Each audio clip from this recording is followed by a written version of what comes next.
labnimadii maantay dab xoogan ayaa ka kacay xarun ganacsi oo lagu iibiyo agabyada kala duwan gaar ahaan agabka guryaha oo ay ku jiraan joodariyaal, kuraas iyo fadhiga noocyadiisa kala duwan. dabkan wuxuu si gaar ah uga kacay suuqa ama suuq ku yaala xaafadda Islii ee magaalada Nairobi oo ay Soomaalidu ku badan tahay.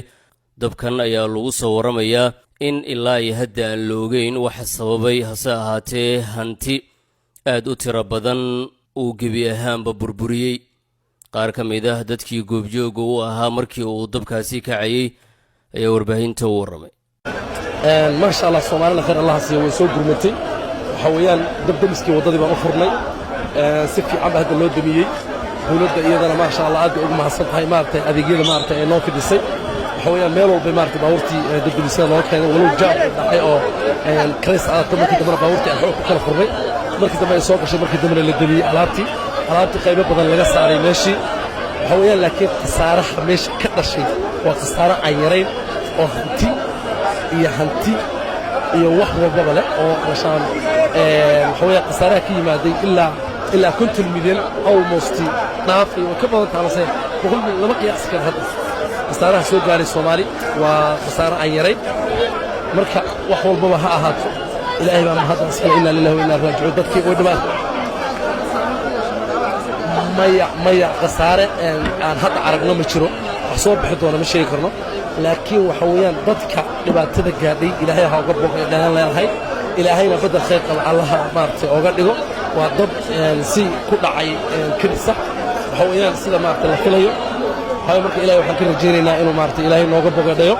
ruux walba maartay samir iyo iimaan ka qaad qadarta ilaahay way timaada. marka Soomaaliyeed dhammaantood meel kasta oo joogtaan, inta badan waxyaalahaas isku rarantaa inta badan aad waa in looga taxadiraa. walbana kaamiradaha CCTV-ga maartay la adeegsadaa, arrimaha security inta badan aad loo sugaa, dabdamisyada la samaystaa. meel kasta oo mool ah waa in aad looga taxadiraa baan leeyahay. laakiin ilaahay wuxuu looga bogadhayay, waxa weeyaan meesha gaas ma lahayn. dabka kacayna maartay meesha eriyada dhan gaas ma lahayn. waxa weeyaan dadka Soomaalidu waa gaaska marka qaar dhahaya waxaas gaas ma aha, laakiin waxa weeyaan waa koronto iyo guri ma aha. waxa weeyaan matarasiyo iyo furaashyo iyo maartay baaha kuraas iyo lagu gabeeyay maartay waxyaalaha markii baasiin bay ka samaysan yihiin. marka qaar dadka hadduu iyar ku dhaco wax hal mar dhahaya. marka waxa weeyaan laakiin khasaaraha maaleed baa weyn, laakiin khasaaro nafeed ma dhicin ilaa hadda mana hayno maasha Allah. bismillahi rahmaani rahiim. dabkan abaarihii 9 saac ayuu ka kacay meeshaan aan taaganahay. alxamdulillah sidii aan u maleynaynay ma uusan noqonin, sababtoo ah culays aad u badan intaan ayaan ka cabsanaynay. kooxaha gurmadka ee dabdamiska waxay markiiba ay awoodeen inay xakameeyaan dabkii. sidii aan u maleynaynana waa ay noqon weysaa. alxamdulillah culayskii xaafadda ka saarnaa iyo dadkii xaafaddu aad ugu soo gurmaday.